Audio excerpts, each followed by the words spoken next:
નમસ્કાર, હું છું આપનો દોસ્ત વિવેક જેઠવા, આમ આદમી પાર્ટી મહુવા વોર્ડ નંબર 2 ઉમેદવાર. છેલ્લા 2-5 દિવસથી જે એક વિવાદ ચાલી રહ્યો છે માલણ નદીનો સફાઈ કામગીરીનો, અને જેને લઈને માલણ નદીની સફાઈ કામગીરી સ્ટોપ થઈ ગઈ છે, ત્યારે આજે અમે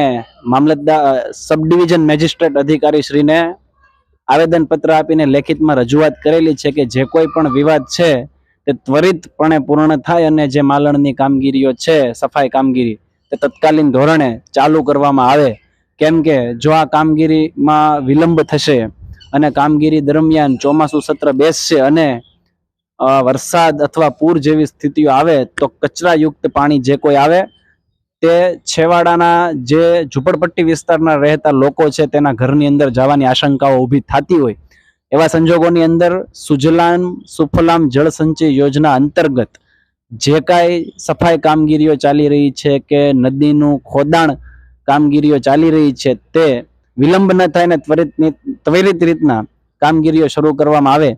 અને એની સાથે આ કામગીરી અટકાવવા માટે જે કોઈ રાજકીય પક્ષ દ્વારા તપાસ દરમિયાન ખોટી રીતના માહિતીઓ આપવામાં આવી હોય તો તેઓ રાજકીય પાર્ટીઓના જે તે નેતાઓ સામે પણ કાર્યવાહી થાય એના માટે આજે આમ આદમી પાર્ટી મહુવા શહેર વોર્ડ નંબર 2 ના ઉમેદવાર તરીકે મેં સબ ડિવિઝન મેજિસ્ટ્રેટને લેખિતમાં આવેદનપત્ર આપીને ધ્યાન દોર્યું હતું ને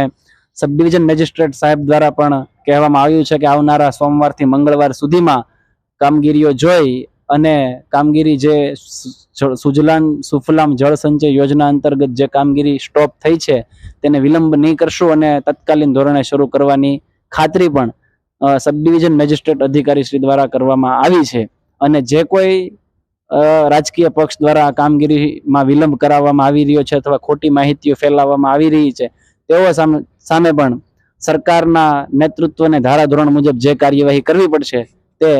જે તે અધિકારી કરશે એવી પણ તેઓએ ખાતરી આમ આદમી પાર્ટીના ઉમેદવાર તરીકે મને આપેલી છે. આભાર.